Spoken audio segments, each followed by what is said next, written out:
Even men at the top of their game find themselves wanting more from life.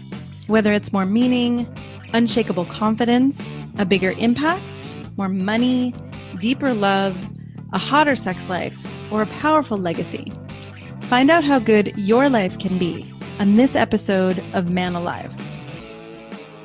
Also, as I've supported men in their love and work lives for 15 years now, many men ask for the right words to say to be more successful, attractive, and desirable. But I found it's not so simple as giving scripts or lines because every man is different. So giving words or scripts would be like giving a tall, thin man a shorter, wider man's pants, or vice versa. The words have to make sense for you and your personality, and there's so much happening beneath the surface that people are responding to. If you're interested in how to become a better lover and leader in your own unique way, go to shanajamescoaching.com/quiz, or you can text ALIVE to 44144.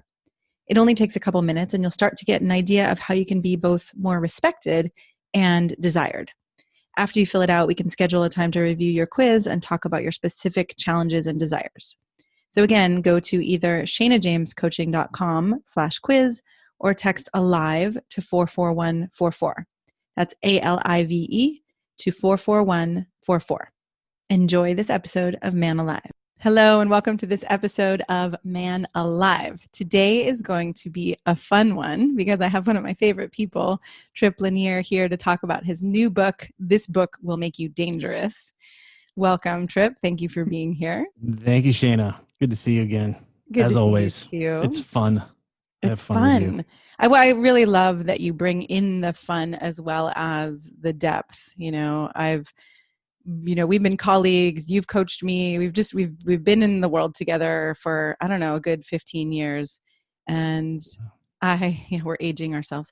I appreciate so much that, that your playful way really allows for more of not only truth to be revealed, but also more creativity and more boldness. And, as I read your book, I really had this sense of like, oh, all the little shit I worry about, or we were just joking about me being neurotic, right? All the shit that I'm neurotic about, it's really just not that important. And so we'll get more into your book, but let me give you a quick bio before we start in case people do not know of you. So as I said, Tripp is the author of This Book Will Make You Dangerous, and he coaches men to get out of the rat race, to become an authority in their field and make a great living doing meaningful work they love. From small business owners to startup founders to Navy SEALs, Tripp has coached anyone and everyone who refuses to settle or play it safe or even follow the herd. As the host of the New Man podcast, he's racked up millions of downloads conducting interviews with extraordinary thinkers in business, personal growth, and spirituality. And he lives a quiet, simple life with his wife and daughter near the beach in North Carolina. Yes. That happened. That's all happening. Yes. It's all happening.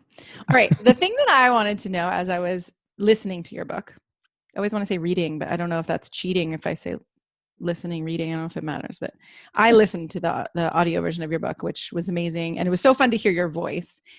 I want to know, what's your favorite part of the book? What's my favorite part of the book? I get a lot of attention for the introduction. I'll leave that for the person that they can go. I think it's I like free. the surprise. The surprise. Yes, that is a very surprising introduction. Let's see. What's my favorite part of the Or what was book? most meaningful for you, right? Like when you think about it, what are you most proud of? Something in that realm. I think I wrote this book for a version of me that was around 20 plus years ago, when I was really tired of and feeling stuck, feeling like I was in a bind of like, really, this is what life's about. Like I've achieved a certain level of success. I've done pretty well for myself. This relationship's okay. Like there was a lot of okayness and a lot of, I should be happier. What's wrong? Why am I not happier? That there was that malaise, and I felt guilty for wanting more. I felt guilty for, as if there was something wrong with me because I couldn't be satisfied. And so I wrote this book for that version of me. And I knew that he would want it to be funny, that he would want it to really get to the point, be very practical, but also have a lot of depth and meaning. Yeah. And I've had people in my life that I never thought would read this book, but they fit that criteria, Huh. contact me and be like, this book's really helping me out. Like they had Yeah. no idea that I wrote for them in that way. So knowing that it's landing and it's piercing through where there's so many of these other personal growth books out there that just aren't going to reach those guys. Yes. Yes. So that's really satisfying for me. Mm. I love that. Yeah. And as I listened to it, I could just see how you made it relatable to men, with all of your hilarious examples. I said I was walking down the street and I would just burst out laughing and then look around and be like, is anybody watching me? And then the beauty about how you work is then I was like, I don't care. This is like, it was just so great, so freeing. So that's the whole point. I think life's a little short to sweat the small stuff. And be so worried. I mean, that book's a big reminder for me. It's not like I've achieved some level and I'm done with that stuff. It's everything in there. Even as I was going through the process of launching the book, which was incredibly vulnerable for me, asking people to help and all that kind of stuff. And it was like, oh yeah, I wrote a book about this stuff, like how to be bold, how to be playful, how to get over yourself. And it was like, okay, thanks. I'm glad I did that a little, because I just was like, well, not now. Now I need to be really precious and fragile and serious, so. Yeah. Right. The perfect guide for yourself, even in those moments. Right. Can you say a little bit about dangerous, like what you mean by, becoming dangerous? Because you talk about that in the beginning of the book. Exactly. Most of us are playing it safe. And one of the reasons how we know we're playing it safe is that life feels flat. Life feels a little like we feel a little trapped or drained. Our relationships can feel distant or right. Isn't that just how life is? Isn't that just how life goes? Yeah, sure. Or there's like this chronic state of overwhelm, or there's this chronic state of boredom. Yeah. That to me, when I understand what's going on, or at least when I look back at what I've helped other people do, we feel the opposite of those things. So instead of trapped, we feel free. Instead of drained, we feel alive. Instead of isolated, we feel loving and connected. Instead of bored and overwhelmed, we feel peace of mind. Well, those things happen when we're not always playing it safe. Yes. Those things happen when we're willing to lean in and challenge our need to be comfortable all the time. They happen when we challenge our need to be safe all the time. We, always protect our time and our energy and money. It definitely opens up when we're willing to get over ourselves. That's when life starts to have a zest and a zing to it. And yes. Oh my gosh, I feel my heart rate again. I feel alive, and I don't have to worry. Like you said, I don't have to care so much about what others are maybe thinking. Yeah. I love that you talk about protecting, pleasing, and proving, right? Like when we're stuck in those modes, that life does become dull, that it becomes more just rote. And then we start to wonder, why does it feel like this? So many of the guys that I talk to are like, I want to find my purpose in life. Well, he's like, you've already got one. You've designed your life. If we were to look at all of your choices throughout the day, you're protecting and pleasing and proving. What does that mean? You're going through your day like, what do I do so that I'm not uncomfortable? What do I do so that I don't put my time or my energy or money at risk? What do I do so that nobody laughs at me or makes fun of me or criticizes me? You to look at all of your choices. I would say over 90% of them fall into the category of answering those things. That's like, you're just in this reactive place. Why would we feel fulfilled? Right. Why would we feel lit up? Why would we feel like we have some kind of sense of meaning or anything? So we've gotten more and more successful, and this is what's happened as I've worked with a lot of really successful guys, is they're not the happy ones. They're actually quite fragile because they've gotten so good at creating comfort in their life, a sense of safety in their life, and having a lot of status, but they're not willing to take chances. They don't feel alive. They feel hemmed in. They're not in a place where they can leverage all of their good fortune to do something else. They've just gotten smaller and smaller because, damn it, the TV over the outside barbecue doesn't work. And what are we going to do? Like they start to freak out about that stuff. So I don't want us to get more and more fragile. I don't want to be more fragile as I get older. And so it's like, I want to feel more alive. I want to feel more free. I want to feel more spacious. Yeah. And you said something in your book that I have often marveled at and said to my own clients when I'm working with men. It's like amazing how I see many men who are willing to, heliski, like jump out of a fucking helicopter in the sky on skis onto a mountain or whitewater kayak or whatever. And yet like the prospect of having a vulnerable conversation can be that much more terrifying. And yet that often is the path to more aliveness or more connection.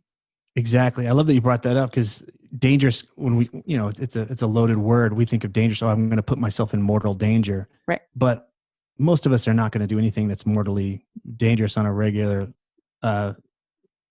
timeline. So, but what might be dangerous if I were to bring up that I want to do XYZ in the bedroom with my wife.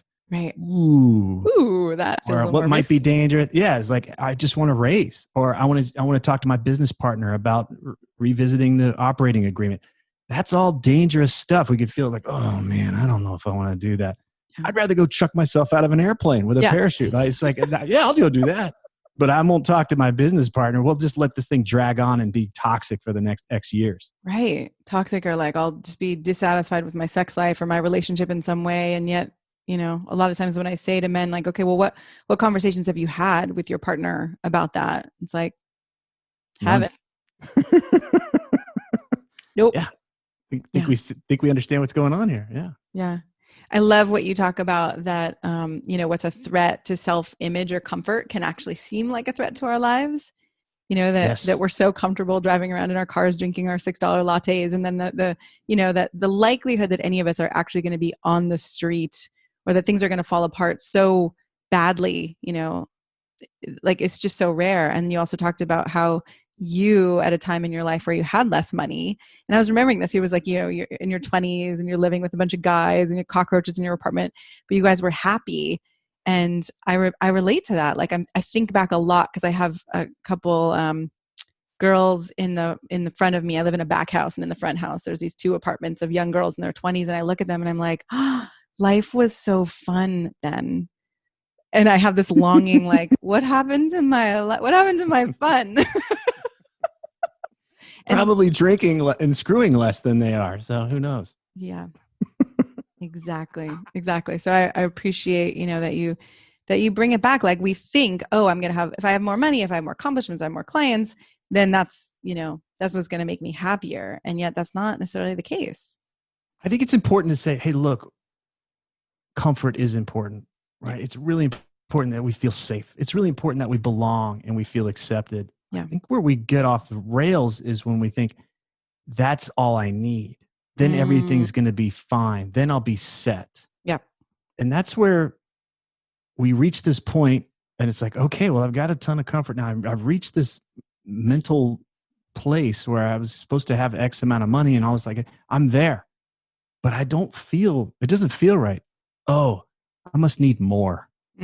And now we start of that to get same into that thing. Yes. I must not be doing it right because it doesn't feel good. Yep. It actually doesn't feel fulfilling. It's not nourishing. I must need more. And that's the really sad part, is where we just get hooked on that ride instead of, hey, great. Now that I have this level of comfort and safety and self-image, the status, now how do I lean into what makes me feel free or alive or more loving or more have greater peace of mind? Peace. I love that. The freedom, aliveness, peace of mind, and love.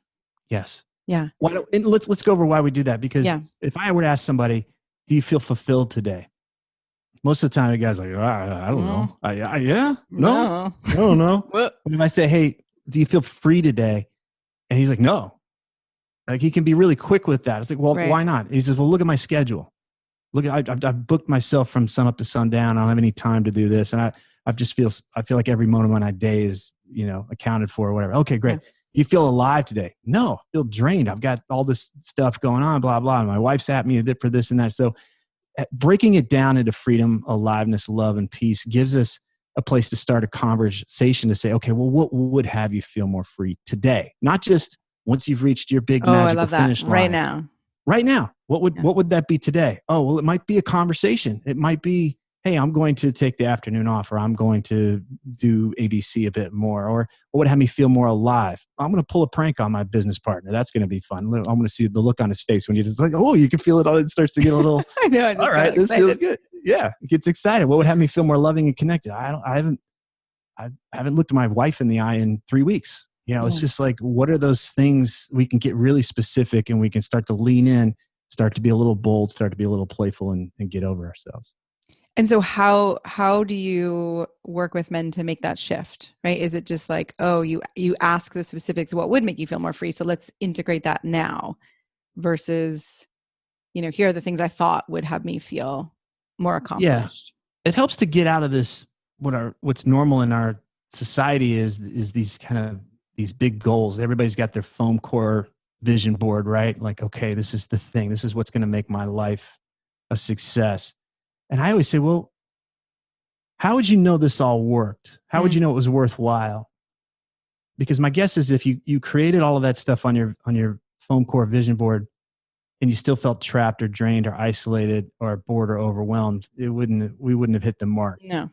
Okay, so what does that tell us? It tells us you want the opposite: freedom, aliveness, love, and peace, like we said. Okay, well, how can we build what you want in the future? Like, be on that path, but not sacrifice that today. Mm-hmm. So then it comes back to, okay, where can we have more freedom and aliveness and love and peace of mind today? Mm-hmm. And that becomes more of the practice as we go. And what I found is that it energizes us. It has us be more creative. We're enjoying ourselves. And for that guy out there that it matters, like, he's more productive then, right? Yes. He's not in this state of deprivation and scarcity and pressure in order to get things done. He's not holding himself underwater in order to motivate himself to get all these things done. And then in hopes that one day, man, it's really going to pan out and I'll finally be free. Do you have an example of either yourself or a client of something that seemed like it wasn't going to be a big deal, or just seemed like it was just a small thing, and yet, it really brought more peace, love, aliveness, or freedom into someone's life? Gosh, it's usually the tiniest things. It's the tiniest things. There was a while there in one of the coaching groups that I would lead. We did this thing where we would practice getting no's and rejections and that kind of stuff. And it turned into a little bit of a competition.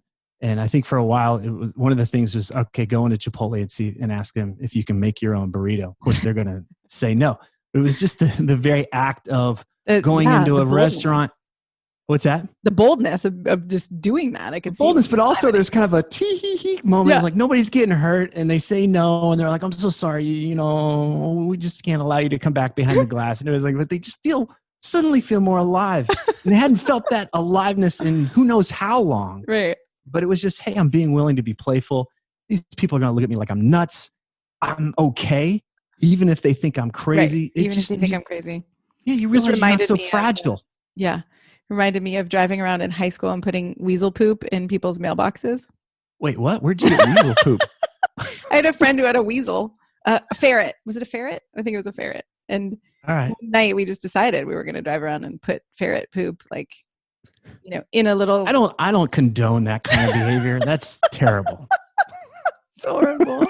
I'm going to shame you now for ferret poop. Yeah, but right, like, okay, so we can mature in how we do things and not, have to include poop anymore, though. But right, so it's just like the aliveness that comes back when we pull these little pranks or add something fun that seems senseless into our lives. And let's come back to what the importance of play. Yeah. So play is in our DNA, and I talk about this in the book. It's in our DNA. It's where we experiment. It's where we learn how to be bold. It's where we learn how to experiment, how to push ourselves, make mistakes, figure out how much we can do with our bodies, figure out what we can say. Well, it gives us a structure to get outside of our norms where everything matters so much. So that's if we want to think about what play is like, it's okay to screw up there. Yes. If we're not playing, we're not practicing that. Mm-hmm. So why would we expect to be bold or to be really go beyond our edges in our normal day-to-day life where we've convinced ourselves that we have to always color within the lines or else, bad monster is going to come. So I'm not just saying be playful like tee-hee, right. It's not just about that. Frivolous. Yeah. No, it's really about rewiring our brains, because our brains our primitive brains has convinced us that there's so much on the line. Yeah. And I appreciate what you talk about in the book too, like that actually leadership and creativity, right? There's a maturity or a depth of playfulness that we all need, or that makes us better leaders, that makes us better lovers, that makes us better parents, right? Exactly. So for me, on one level, I don't trust anybody I can't play with. if you're taking things so seriously, there's something going on in my nervous system. We need to be worried about something. There's a danger here. Right. Right. But if we can be playful and we can still get things done, I think for some folks, when they think of that, playful means that we're not going to be effective. And I'm offering that we actually are far more effective when we bring a playfulness to it, because essentially we're just being more bold. We're allowed to be creative instead of convincing ourselves so much is on the line. Our creativity goes right out the window when that happens.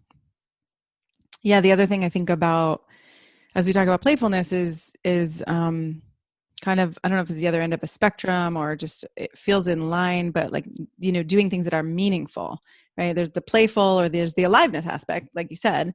And then there's what makes life actually feel more meaningful instead of just dry or shallow or.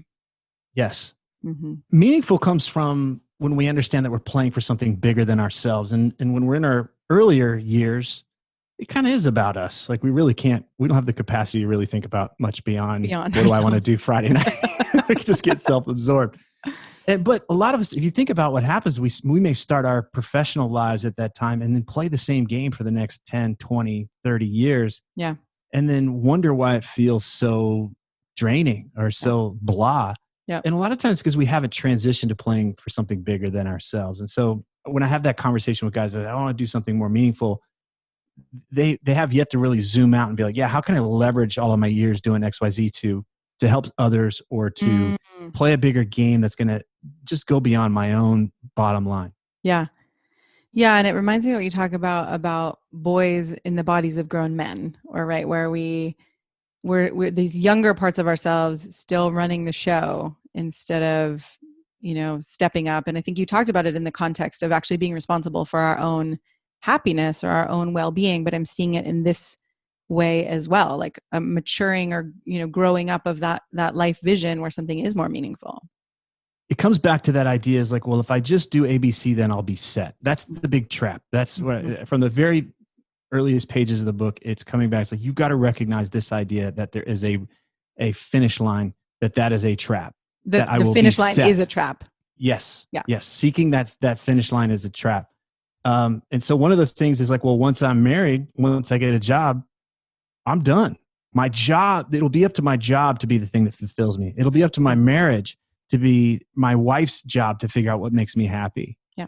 And a lot of times we enter into relationships, whether it's with our profession, but mainly with our intimate partner, which is they're just here to make me comfortable. They're just here to make me feel safe and accepted, which is not going to equal what has me feel free or alive or deeply loved or, give me a sense of peace of mind. Yeah. Those relationships are going to be challenging for us at times. They're going to hold up a mirror and be like, come on, let's go. You're falling behind, or I see greater, I want more of you in this way, or whatever that might be. And we can get called into a place and it could still be fun. Yeah. Yeah. I'm appreciating that, right? Where there's something in a way that we love about comfort, and yet then it's also where we get bored and feel dead, and right, it's safe. There's a kind of safety there. I love it. I don't want to come out like as somebody who's against that stuff. I'm really resistant to doing anything that is outside of that. Again, like this was a reminder for me. Like I love comfort. I love safety. I love being important. Yes. Sign me up all day long. But just understanding when it starts to feel like that flatness or whatever, it's like, oh, here's an opportunity. I could get curious here. Yeah. All right. Instead of numbing myself or, oh, I must be doing it wrong, I need more. Okay. What's the thing? What's outside of this, the menu of options here where I can find that thing that would have me feel more alive, more free. I like that. I was just thinking back to, I think maybe it was in the conclusion or the end of the book where you talked about brains, balls, and heart. And I love it because I've often had this model with men of, head, heart, and I always say head, heart, and balls, and then I try to like make it, something to make it more comfortable. I'm like, or sex or, body or whatever. But I really appreciated it when it's just, laid out, head, heart, and balls, or like you said, brains, balls, and heart. And wondering if you can talk about that a little bit. Like, I think you talked about it in terms of what's a balanced life, or what's often creates that fulfillment or that happiness. I can't remember exactly how you talked about it, but it stands out to me. Yeah. I'm curious what that is.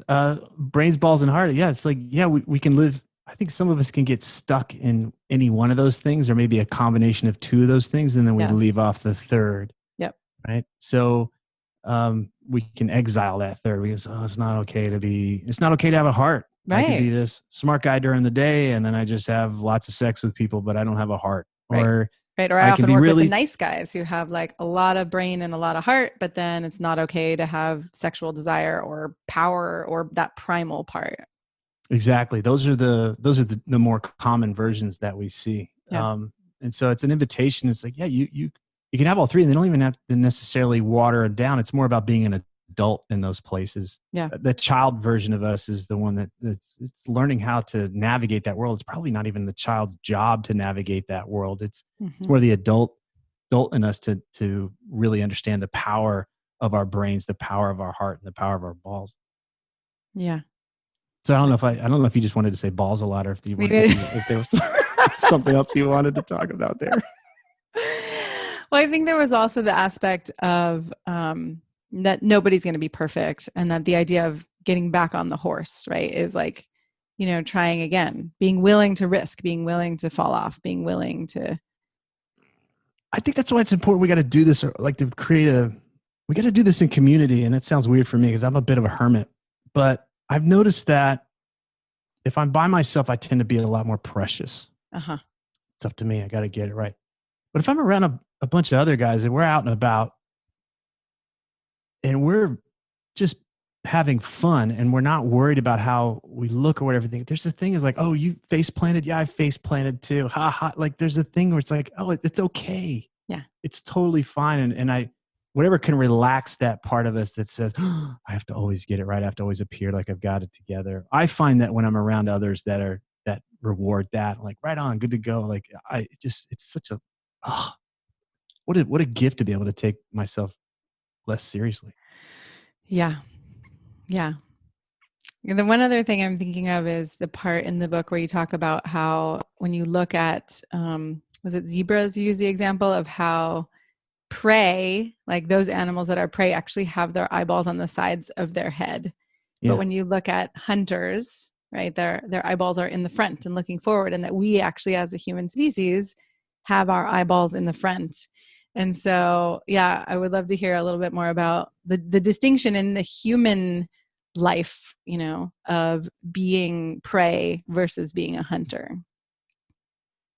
When we allow our primitive fear-based mind, like, look at how fortunate we are. Even right now, as crazy as things are, yeah, we're still, most of us are in really comfortable conditions, and we're going to be just fine. Right. I imagine if this pandemic 100 years ago, the Spanish flu, like there wasn't all of this disinfectant, and we couldn't just stay in our homes or walk. I just imagine how different it would have been in a different time. You know what I hear? Goddamn Zoom, my Wi-Fi's jacked up. Like, it's just like, these are the problems. Yeah. Okay, yeah. This is what I'm hearing. It's just it's just one perspective. The bottom line is that our brains adapt, even though we're these primitive creatures, and even though we've evolved so much technologically and we've evolved so much culturally, we're still operating with a very primitive organ. Yeah. And so it's just adapted to say, okay, well, these are the new threats. The new threats are anything that's going to challenge my comfort, my sense of safety, and by safety meaning my money, my time, my energy. Yeah. And this is what's going to threaten my sense of belonging or status within the group. So I better make sure that I don't gain too much weight. I don't want to be made fun of. I better make sure that I don't lose money on ABC. Like, those are the things that we're kind of going through our day. Like, oh my God, my Wi-Fi's out. Are you kidding me? I might have to not have this call and I have to reschedule for Tuesday at 3:00. Like, that's the stuff that starts to feel like a real threat. Yes. And so our lives, like I said, the whole purpose of our lives can be, how am I going to avoid any discomfort? How am I going to avoid any risk? How am I going to avoid anything that threatens my self-image? Yeah. That's what prey animals do. Their whole thing is, I just got to avoid. I got to avoid long enough that I can have sex and, keep the species moving along. Yeah. That's really it. Yeah. And I'm like, let's look around here. Let's look at how fortunate we are and think about how much of the time we spend worrying about our, quote, threats. Yeah. And I just find it helpful to look in a mirror and be like, yeah, we're not prey animals. We're, as I say in the book, we're fucking hunters. like, look, you are a hunter. Act accordingly. Act accordingly. That means we move towards what we want. We are creators in that way. Let's stand on the shoulders of all the people that were so unfortunate before us and then use that. I love it. Thank you. Well, thank you for writing this book, and thank you for being here today. I'm curious, what do you want to leave men with? Oh, more fun. More like look at how I just, that's what I see. I had a grandfather that went through the Depression, fought in World War II. My father was in a war, had to deal with, he was a cop and dealt with people that killed other people. It was just horrible shit. And I'm not having to deal with that. And it's like, well, I see people getting it's seemingly more and more fragile. We're losing touch with our ability to enjoy our lives, even though we're more, quote, fortunate than we've ever been. And so I don't like that trend. I don't like that trend. Do we still have big problems to solve? Absolutely. But I think we're going to solve them from a better place when we feel more energized and more loving and more solid in ourselves, instead of being fixated on how important we need to be, et cetera, et cetera. Thank you. Thank you for being an inspiration in my life, for allowing me to see over the years that I can actually have more fun and do what's more enjoyable for me, that I actually then I do get to be more in service and create a bigger difference in the world, because I have the energy to keep going, and I have the aliveness and the peace and the freedom, to keep doing what matters to me. Yeah. Yeah. And you are one of those people. You do that naturally. I remember, I'm just thinking of some experiences I've seen you, like whether you've been facilitating or whatever, there's just a fire and a humor and it's just like, you just stand out. You just shine. So the idea, like, it would pain me to think that you would somehow turn that down in order to, quote, be successful. Like, I'm like, hell no, turn it up. Turn it Bring up. it. I love Turn it. it up. Yes. Thank you. Where can men find you and find your book? The book is available, depending on what country you're in. It's going to be on Amazon, and any bookstore should be around, but otherwise Amazon's the easiest place to get it. Awesome. Thank you so much. Thank you, Shana. I had a blast. It was great to reconnect. Yes, me too. I'm so glad you joined us for today's episode of Man Alive. I hope you enjoyed our conversation and it gave you something to consider and explore in your life. If you like what you heard, I'd be so grateful for you to subscribe and write a quick review that helps men like you find us. And again, head over to shanajamescoaching.com/quiz or text the word ALIVE, ALIVE, to 44144 to get a sense of how you can become a better lover and leader. You'll start to see how you can be both more respected and desired in your unique and genuine way. If you don't feel as confident or as excited about life or love as you'd like to be, this quiz is a really great starting point and will guide you toward a more passionate love life and a more inspiring and successful career. So again, text ALIVE, ALIVE, to 44144 or head over to shanajamescoaching.com/quiz. Join us each week for a new episode of Man Alive.